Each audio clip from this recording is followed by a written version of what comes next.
इनका नाम है रंजन गोगोई। ये सुप्रीम कोर्ट के और भारत के चीफ जस्टिस ऑफ इंडिया थे।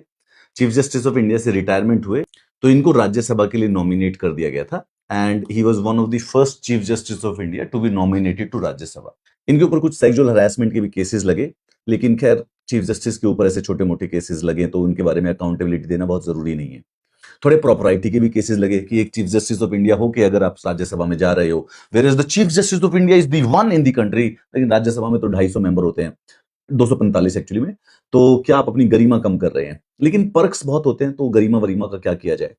इतिहास में इनका नाम बहुत रिस्पेक्ट से नहीं लिया जाएगा, but who cares about the history when the present is actually having fun. कि ये 6 साल राज्यसभा के मेंबर रहे। 6 साल में इन्होंने राज्यसभा में 0 क्वेश्चन पूछे, इन्होंने अपना एक 0 प्राइवेट मेंबर बिल इंट्रोड्यूस किया, 0 इनके स्पेशल मेंशन थे। एक 2023 के अगस्त में एक डिबेट में इन्होंने एक सिंगल पार्टिसिपेशन की 6 साल के अंदर अंदर। क्रॉनिकली राज्यसभा से एब्सेंट रहते थे, ठीक है। एक कमिटी ऑन कम्युनिकेशन और इंफॉर्मेशन टेक्नोलॉजी के मेंबर थे, उस कमिटी की 0 मीटिंग इन्होंने अटेंड की।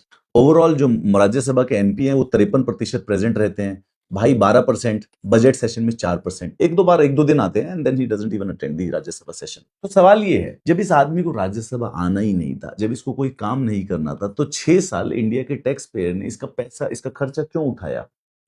राज्यसभा की सैलरी जो जाती है, पर्क्स जो जाते हैं राज्यसभा को काम करने के लिए, वहां पे ऐसे लोग चाहिए जो काम करे यार देश के लिए। जब इसको कुछ करना नहीं था, जब इसको हर जगह पे अंडा ही लाना था, कमेटी की मीटिंग अटेंड नहीं करनी, सवाल नहीं पूछने, इसने कुछ कंट्रीब्यूट नहीं करना, तो फिर इस जैसे चीफ जस्टिस ऑफ इंडिया को राज्यसभा में मेंबर लेके वो जो 100% of wastage of the tax money हुआ, उसकी कोई सवाल जवाब है या नहीं? नहीं है। सिर्फ इंस्टाग्राम पे मैं और आप पूछेंगे एक दूसरे से, क्योंकि उससे कोई फर्क नहीं पड़ता। तो ये आदमी जब चीफ जस्टिस ऑफ इंडिया था तब भी अपनी उस पोस्ट के लिए कुछ ढंग का नहीं कर पाया।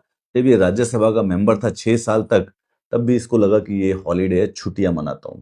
इतिहास बड़ा ब्रूटल होता है गोगोई जी। जब लिखा जाएगा ना, तो आपके बारे में जो कल में होंगे उनको आपके पोते पोतियां पढ़ेंगे, आपकी आगे वाली जनरेशन पढ़ेंगी। चिंता मत कीजिए, हिसाब तो होगा इन 6 साल के जो ये पैसे, इन 6 साल के जो ये टैक्स के पैसे लूट के गए हो। कहीं आपको लग रहा है कि जिंदगी अभी किक-एस चल रही है तो सब सब रोजी रोजी होने वाला है? सब रोजी रोजी नहीं होता गोगू। अभी तुम सवालों का जवाब नहीं दोगे तो क्या हुआ?